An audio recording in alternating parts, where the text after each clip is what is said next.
Hello there and welcome back to my channel, or if this is the first video of mine you are seeing, then welcome. I'm wearing my cute little oversized sweatshirt and it has a strawberry on it and it matches my strawberry nails here. And then of course I have my little space piercing earrings, which they're not strawberries, but I don't have any strawberry earrings, oddly enough. You figured I would because I love little cute earrings. Can you imagine being in a relationship with an astronaut? Like, babe, I'm not going to be home today. I got to go to space. Like, what a wild concept.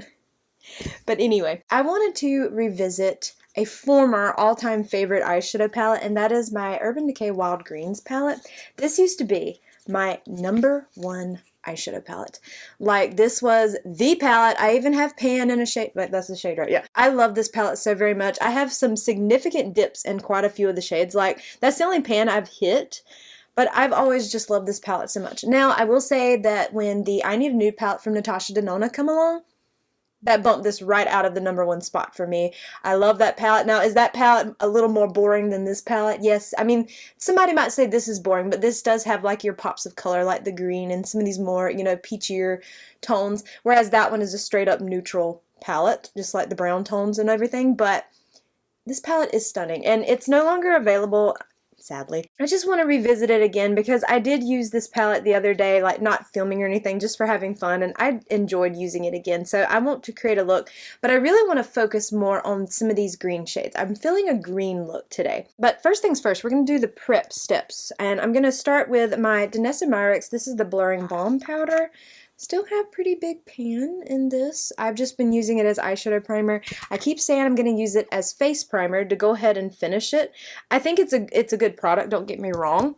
And I'd like to try it as face primer, more so, just to see how it would do. But I've just been kind of using it as eyeshadow primer, and then I have been placing a little bit, like if I pick up too much, like I did just then, I like to run it on my under eye area too. I don't think it's a bad product by any means. Then I'm just going to take a blending brush from e.l.f. and I'm going to make sure that's all blended out. I will say, if you apply too much of it on your eyelids, it can make your eyeshadows crease a little bit more because it is kind of, like, it can be a little greasy feeling, like if you apply too much of it on the eyelid. Even if you set it, it can sometimes still interfere, but I mean, in general, I have nothing against it. I like it enough. Now, would I repurchase it? Probably not, but I don't think it's bad. This next product, though, I absolutely plan on purchasing this during the Sephora sale. This is the Danessa Myricks Yummy Skin Water Powder Serum, and this is just like a points perk that I got from Sephora, the last purchase I made, and I have been loving this stuff. I am definitely going to be purchasing this during the sale. I think it's like $30-something, so that's why I wanted to hold off, but I have really been enjoying it. To me, what I love about it is it does tone down the heavy glow that my sunscreen gives me. Not like completely, it doesn't take away the glow completely, but because this is kind of like a mattifying serum, to me, it makes it look more like I have a natural glow and not an artificial glow, if that makes sense. I don't know how it might look on camera because I do have my ring light here. And I do have it a little bit brighter today than I normally do because it's really dark outside because it's early in the morning. There's no sun yet. But I just feel like it gives me such a more natural glow. It tones down the sunscreen. And I just think it looks just so nice on the skin. Now, I don't know if it really extends like makeup or anything. I don't even know if that's really what this is for, since it is like a serum. Well, it says mattifying and priming face serum, but I just really been liking it. So yes, I will be absolutely purchasing this during the sale because I do like it. And I'm about done with this little dropper bottle, and I feel like once it's gone, I'm going to miss it. So I definitely will be purchasing this. And then for lip prep, I have the Hard Candy Glosstopia Lip Repair Oil, and this one's in Peach Dream, right? Yes, Peach Dream. I do like these, and this one to me smells like those peachy, gummy peachy rings. It just goes on clear. Is it the best lip oil of all time? No. But do I like it? Yes, I think it's decent. Makes your lips nice and shiny. Okay, and I'm going to take my Kosas Cloud Set powder. This one's in the shade Airy. I'm just going to use this to set my eyeshadow primer because in this palette there's not like a shade that's like my skin tone. Well, I could technically use the shade Chill. That's a shimmer shade, and I have done that before, but I'm going to use this. This is in my everyday makeup drawer this month, and I feel like I haven't used it like hardly any. I feel like other products in my collection kind of go neglected because on days where I'm not filming, like if I'm working on my No Pen Left Behind stuff, I find myself just using Tower 28. Like I'll use whatever eyeshadow palette, but then the rest of the face is Tower 28, and I need to stop that. Because as much as I love Tower 28, don't get me wrong, I need to use my other products too. Because see, like this powder, I've completely neglected. Honestly though, this powder is not my favorite. I feel like it goes on quite cakey. And maybe I applied too much of the Danessa Myricks product, but I just feel like this just looks kind of cakey on my eyelid. It's not my favorite powder. I don't think it's a bad powder, but I don't know. I find that it can be quite cakey. It might be one soon that I'm just going to finish using up as like dry shampoo. Like see if I can finish it that way, because I don't know. It's not my favorite because it's wanting to be like so cakey, even on my eyelids. But my eyelids still feel so tacky from that primer. So yeah, I might be reserving this and finish this powder up if possible as dry shampoo. It probably would take me a while because it's a pressed powder, but I mean, hey, as long as I'm using it, because I don't want to just waste it. I don't think it's a bad powder. It's just, I feel like if you're using a small amount of it, it might be okay, but anything more than that, I know I'm going all around here without talking about the eyeshadow palette, but I didn't want to just film the eyeshadow part. I just figured that I would just film everything. Especially because I feel like if I just film the eyeshadow part, this is going to be like a 5-minute video. Which, I mean, you know, some people might really be into that. They might prefer a shorter video. I don't really. When I'm watching videos, I like to watch long videos because I don't know. So I'm going to take a Sigma E54 and I'm going to go into the shade Super Greens. And we're going to place that. I might have to pat it in. You know, that powder looks so bad on my eyes. Like I can't even, it's already like creasing on my eyes. So if this eyeshadow palette does anything weird, it's not its fault, because I've already been using this palette a couple of times off camera recently and it performed beautifully. So if it doesn't perform that great today, it is not its fault. It's this powder. Yeah, I think I'm definitely going to take that Kosas powder and remove it from like my active makeup collection and just try to finish it up as dry shampoo.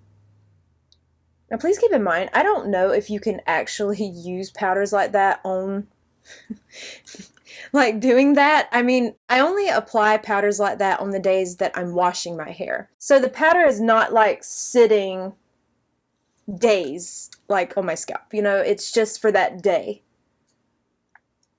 But hey, I've been able to get rid of some powders doing that, and because I mean it's just so much more easier. And that's probably what I'm going to do for this one. That's what I'm doing currently for the Rare Beauty loose powder. I feel like I've had that powder for so long in my collection and I'm ready for it to leave my collection. So I've been using the rest of it as dry shampoo and I'm about done with it. Okay, now I wiped that brush off and I'm just going to go around the edges here. The shade's so pretty. See, I would love to just place that all over the lid, but I want to apply more shades. Yeah, there's like a huge dry spot right in there from that powder. I'm gonna see if I can take a spoolie. Sometimes you can take an eyebrow spoolie and rub over it, and it kind of takes away. I mean, it doesn't feel the greatest when you're doing this, but it kind of takes away those dry patches. And I'm gonna have to reapply the eyeshadow in that area, but I'd rather do that than have that dry spot. Yeah, that's much better. Much better. Okay, I'm going to go over here. Apply that super green shade into the crease. I keep building this shade up as I'm going because it's kind of like almost like a pastel. So I feel like you definitely have to keep building it up. You know, this palette at one point, it might have been like a year or two ago now, you could find it at TJ Maxx for like a heavy discount. I managed to find it and I got a backup of this palette because at that time it was my #1 palette. And I still think it's an absolutely gorgeous eyeshadow palette. I still think it's beautiful, don't get me wrong. Yeah, it's doing that dry stuff over here too. We're going to take the spoolie and kind of wipe that away. Because this does help. Like, this spoolie trick does help. I mean, it doesn't feel the greatest on your lid, but it does help get rid of some of that dryness, that patchy looking stuff. And then I find that I can put the eyeshadow back over the top where I just did that. And then it looks so much better. Okay, using that same brush, I'm going into the shade Kale. And this shade I'm going to place right out here on this outer half of my lid. I might have to keep building it up. Honestly, this look is not turning out the way I wanted it to because my eyelids look so dry and cakey because of that powder. I'm hoping that once I place this shade and the next shade on my lid, that it'll look a lot better because all I can see is just dryness, and it is not this eyeshadow palette's fault because I've used this palette several times recently and it did not do this. So it is definitely that Kosas powder. Okay, we're going to place that same shade over here. This is kind of like a really beautiful mossy kind of green. I'm going to pick up a little bit more. And then I wipe that brush off with any excess, and then I'm going to go back in here. I feel like I didn't apply as much on this side that I did on the other. These shades are still doing their very best over the top of this quite cakey looking eyelid of mine right now, so I mean, you know what? They're still performing, even though they were not given the best conditions. Okay, and then I'm going to go into the shade Twist, and we're going to apply that right in here. I might have to take this shade on my finger in just a second, but at least let me work it into this inner corner. Yeah, let's apply that with my finger. Yeah, there we go. So pretty. Let's just go ahead and see if I can apply it just straight from my finger on this side. I mean, these nails aren't like the longest ever. Of course, none of the nails I wear are really that long. I mostly wear like the ones that are labeled as short or medium. And luckily, now that all of these shades are on the lid, you can't see that cakiness that was there. I'll go ahead and finish up my lower lash line. So I'm going to first start out with my Cali Ray. This is the Hideaway Brightening Hydrating Under Eye Serum Concealer. This one's in the shade Pale Sun. This is my all-time favorite I about said concealer, corrector. Of course, I've used it before as just a concealer, like wearing it on its own, because it's actually even though it's a corrector, it's actually a good match for me, for my skin tone, because it's yellow.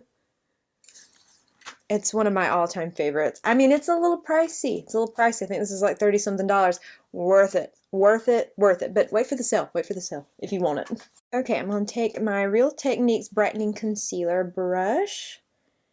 And I just like to use this brush just to kind of spread the product out. And then, of course, I go in my finger. I mean, is this step really necessary? I can just go in with my finger the entire time, but I don't know. I just like using the brush because I think it's cute. But we'll just blend it out with my finger over here. I love this corrector. It's like the best one I've ever tried. I have a couple of other correctors in my collection, and they're good. They're really good. You know, I have the one from e.l.f. I have the one from Smashbox and Becca. What else do I have? Is that it? They might be the only ones I have. And they're good. They're really good. But I don't know. They don't beat this one. Absolutely not. Neither of them. Then I'm going to go in with my Say. This is the Slip Tint Concealer. And this one's in the shade number 1. Alright, we're going to apply a little bit of that here and here. And I might do one little dot out here, because I like to clean up any excess eyeshadow that I might have, you know. Kind of just drag that a little bit there. Not like dragging, like pulling my skin. I meant just the brush motions. This is another product in my everyday makeup drawer that I feel like I've just neglected because I've been wanting to use the one from Tower 28, their concealer. I'm telling you, that's the only brand I feel like I won't even use right now. I mean, always, but especially just right now. But I can't keep continuing to use them over and over and over. Eventually people are going to get bored. I always have a spot, can you see it? Right there, that concealer doesn't want to stick to it. And nothing I do, I feel like helps it that much. I don't know why. I guess it's just like a natural, or I say natural, you know what I mean? Like, I don't know if it's like a shadow on my face already, or I have some kind of little indent there. I don't know. And I can't stand it. I just want it to go away, but I feel like it doesn't. I feel like it's always there. But I mean, I guess it's just, there's like a, I don't know, maybe my skin dips in right there because it's always there. Like, see, you can still see it. I'm going to take the shade Stash on a small angled brush. And then this shade I'm going to apply on this outer half of my lower lash line. Okay, and then I wipe that brush off, and now I'm just lightly running over that shade just to kind of blend it out a little bit. So it's not like completely harsh. Like soften it out some. So you can see it's just out here. You know, I used to say that I wanted to have pan in every single shade in this palette. Like, I wanted to do that. I've got one down. One pan, one shade I have pan in, the rest I do not. I do have some dips in some of the shades. I feel like I might could easily hit pan if I like really focused on this palette, like really keyed in on certain shades and maybe use them, like maybe even the shade Chill, like use it daily as like an inner corner highlight or something. I feel like I might could easily get another pan, maybe, in that shade. But that's what I used to say all the time because it was my favorite palette. And I still love this palette, don't get me wrong. I hate that it's discontinued now. I have a backup of it, which I'm so happy about, because I think it's just a really pretty palette. And I've gotten to where I've really been enjoying greens lately, especially I guess because it's March and you think of green, or at least I think of green during this month. And I don't know, I've just been really into the green looks, and maybe it's because also when I think of green, I think of spring. So I've just been really into them. Okay, on that same brush, is this the shade? Yes, we're going to go into the shade Prickly. And that shade I'm going to place right here on the beginning half of the lower lash line. Yeah, I love this palette. I still love it. Now, is my Natasha Denona palette, do I love that one more? Yes, but it's probably because that palette is more of like my everyday neutral kind of stuff. And while this palette is not straight up colorful, I don't wear greens on a daily basis like I would a neutral shade. But to me, these greens in this palette are more of like the wearable greens, you know? They're not straight up neon.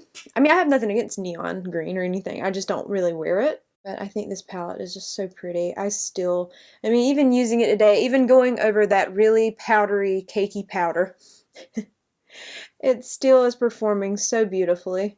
I mean, it was always my favorite for a reason, and this just goes to show that even all this time later, because this palette has been out for a long time, and I mean, it's gone now, but even all this time later, it's still a good palette. Okay, we're going to take that same brush and we're going to go into the shade Chill. Actually, no, we're not. We're going to take that E54 and go into the shade Chill. And we're going to pop that right here on this inner corner. Oh, that's so pretty. See, if I use that shade every single day, I feel like I can get a pan in it because, I mean, look how stunning. Look at that bright. It mixed in with the green and it made it like almost like a pretty pop of, I don't know, like a pretty pop of bright green almost. And it's so stunning. Like, yes, I need to be using that shade every single day on my inner corner, and I feel like I can easily get a pan in it. Honestly, if I really worked on this palette, I probably could get more pans because there's a lot of shades in this palette that have significant dips because it was my favorite palette at one point. I was using it constantly, especially these three shades right here. I would use them on like an everyday basis. Like if I didn't want to wear the greens or more of these peachy orangey shades, I would just take these shades right here, and they have this shade and this shade especially. Was I even in frame for that? Okay, this shade and this shade have dips in them, significant dips, especially this one. So I feel like I might could get pan. I already have pan in this one, and then this one I could continue using. I could use this as liner, like, you know. I'd love to continue hitting pan on it because I don't know. There is something special about this palette. I don't know what it is. It's just a random green, peachy, neutral palette, but it's so special to me, and this is just reminding me of how much I used to love this palette so much. I'm happy that I brought it back out and used it again because, I mean, it really is just as lovely as I've always remembered it being. Okay, we're going to talk about a mascara that is brand new to me. I did just get this last week. I've only used it one time and I wasn't impressed. I really wasn't impressed the first time. I know mascaras need to get a little bit of age on them. This is the CoverGirl Lash Blast Super Cloud Mascara. This one's in the shade brown. The brown, for some reason, is only available on Amazon. I don't know why that is, but I wanted it in brown because I love a brown mascara. It's not brown. It does not look brown on the lashes. It looks like a soft black. And here's the wand, in case you haven't seen it. And it's like a very... like, I'm hoping I can show you, like, well, come on now, it's wanting to focus on me. Come on, now show them, let me show them. See, it's like a very flexible wand, but it's definitely not a brown. So, seriously, it looks like a soft black shade, so you're better off just buying the black, or I think they have a black brown. You're better off really buying that. I don't know, maybe I'll apply it today and it'll do better, but it felt like a very wet formula. It kind of wanted to make my lashes stick together. It didn't flake or smudge. It didn't do anything like that, but I just weren't impressed.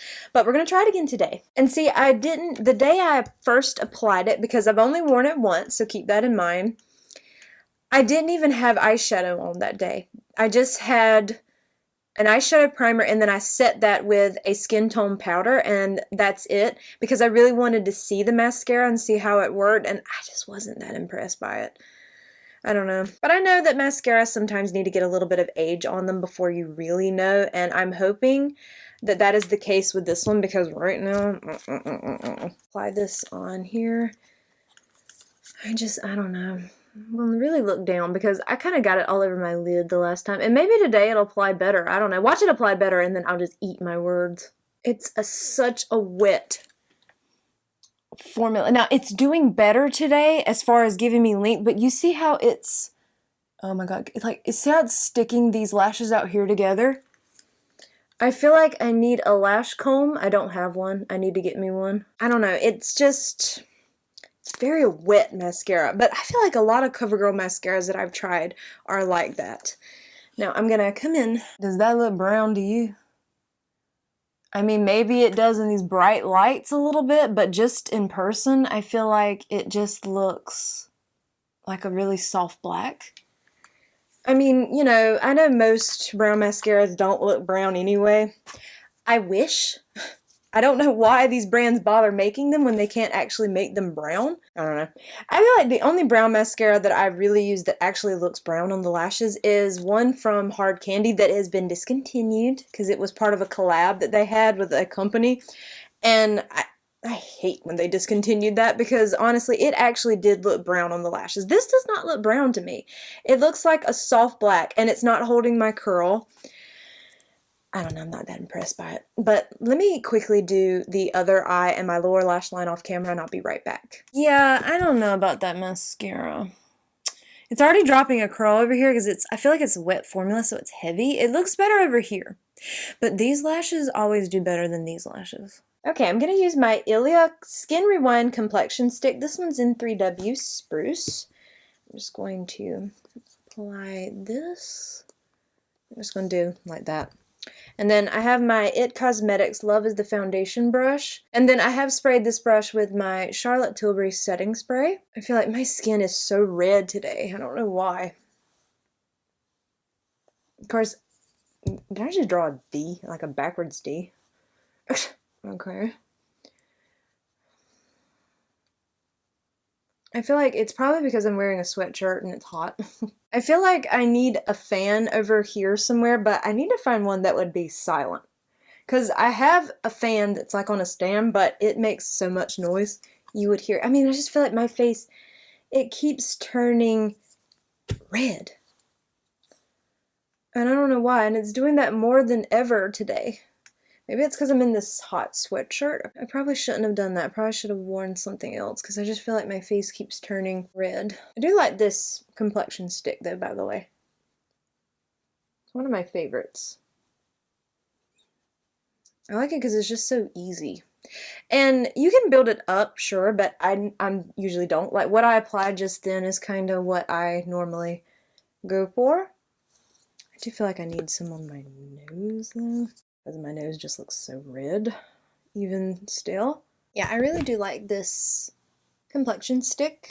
I think it's a really good one. I know that I had it one time in my everyday makeup drawer and really loved it. For my cream bronzer, I'm going in with my Tower 28 Sculptino. This one's in the shade Broad. We're gonna apply that. I'm just using that same It Cosmetics brush because it's a really good brush. And I'm glad that you actually still can purchase this one. I didn't know that until one of you actually said that it still was available on their website, so I'm really happy about that because it's a good one. Okay, and then I'm going to go in with my Tower 28. This is their Super Dew. This is just a clear highlighting balm that I have just been really liking, and I'm not even a highlighter person. But I think what I like about this is there's nothing to it. There's no pigment. It's just a clear balm. That's it. And that's right up my alley. I don't necessarily want a highlighter that has a shade to it, like a pigment. And then for blush, I'm going in with this Cali Ray Blurry Blush in the shade Zen. This is just a really beautiful, soft, pinky, peachy shade. I'm going to place it on the back of my hand, and hopefully you can see that shade. There you go. Come on now, focus on my hand. There we go.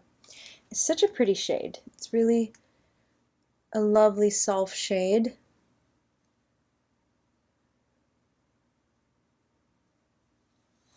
I love how it's just a more delicate leaning blush, which I'm a huge fan of. And at least with this shade, I can't speak for any of the other shades they might have. This is the only one that I have. I don't find that it's one of those blushes that you have to kind of panic blend. At least not this shade. It's so pretty. Like it just gives you like the cutest little pinky peachy flush. I do have a powder blush picked out too to go over it, but honestly I don't know if I want to put anything over it. I think it's pretty all on its own. Okay, I know I shouldn't, but I am going to take more of this Kosas powder and I'm going to take it on that Real Techniques brush. And I'm going to apply it right in here. I feel like it looks a little bit better on my face than it did my eyelid. I might have applied too much of that Danessa Myricks stuff, but I still don't really favor this powder. I mean, regardless, I've always found it to be kind of a heavy powder, at least on me. And maybe mine is just old now and it's just not performing the way, you know, it should, but I don't know. There are much better powders to me. Okay, yeah, why don't we just apply a little bit of this powder blush over the top, since this is in my everyday makeup drawer for this month. This is from Tarte. This is one of their Amazonian Clay 12-hour blushes. This one's in the shade Captivating. This one was just a little mini size that came in a holiday set a couple of years ago now. And I'm just going to take that on a Flawless Face brush from e.l.f. Ooh, you can see how pigmented that is. So I'm going to tap it off into that cap. I don't want too much. Oh, that's a pretty shade to go over the top of that blush. It's a perfect match. That is a pigmented shade. Ooh. Definitely don't need much. I love peachy blushes when it comes to green eye looks. I think peach just goes so pretty with green. And then for brows, I'm going to go in with my Laura Geller. This is the Sculpt and Stay brow pencil. This one's in dark brown. I'm using a lot of my products that are in my everyday makeup drawer. This one and the brow gel I'm about to use are both in there. And then for brow gel, I'm going to go in with my Refi Brow Sculpt. I'm just going to run that through my brows. Make them a little bit more fluffy. This is a good brow gel, but honestly, the one from e.l.f., their laminating brow gel, is just as good. So, if you want more of an affordable option, that one's good too. For my lip combo, I'm going to start with the Kosas Hot Liner lip liner, and this one is in the shade 100. I'm going to, if I can get it to twist up for me, there we go. I'm going to line my lips and fill them in with this. That almost looks like my natural lip color, just a little bit more toned down. Maybe a little bit more peachy. Pretty shade though. I do like these from Kosas. I don't like that they're the tiny twist up. I'm not a fan of the twist up lip pencils. I mean, this is a good one, but I like the wooden lip pencils more. But if you're more into those, that's a good option. And then over the top, I'm going to take my Westman Atelier. This is the Lip Suede Matte Lipstick in Lacquer. These lipsticks, so good. They're $50. So if you're interested, I'd wait for a sale, but I do really, really enjoy this. And I'm going to place that just a little bit on the lower lip here. Like that. And then take my finger and blend it out. And I think that is a pretty little combo, but I am going to place like a gloss or something over the top because my lips are really dry today. So I am going to go back over it with that Glosstopia lip oil from Hard Candy, just to help out my poor, sad, dry lips. And here we have this completed face of makeup, this really pretty green eye look with all these peachy tones. I love it. I love green and peach together. They're so pretty together. I'm so happy to have revisited this palette though. I mean, I still love it just as much. I think it's a beautiful palette. I wish it was still available. I really do. I'm happy that I have a backup though, because I really, really want to try to hit pan in every single one of these shades. I still feel like I want to do that. And I think I'm going to start with the shade Chill. If I can, if I remember, because sometimes I don't and I'm using something in another palette. I need to remember and start using this shade every single time I do an eye look and pop this on the inner corner, because I feel like I can easily hit pan on it if I do that. And then work on this shade next. I feel like this will be my next easiest option. But still just a beautiful palette. I still love it so much, and it might not be my #1 palette anymore, but it's still, I'll say it's still in my top 5. It's still in the top 5. I mean, wearing it, I've worn it today, and I've worn it I think twice off camera, and I loved it just as much then too, and yeah, I don't know, it was just fun for me to revisit it and just have good memories with a palette that I wish was still available. But I do hope that you enjoyed today's video, and if you did, I hope you will please consider leaving a like, a comment, or subscribing if you haven't already. All of these products will be listed and linked for you below. They are affiliate links, so if you click through and purchase, I do earn a small commission, and if you choose to do so, thank you so much for supporting me and my channel, and I hope to see you in my next video. Bye!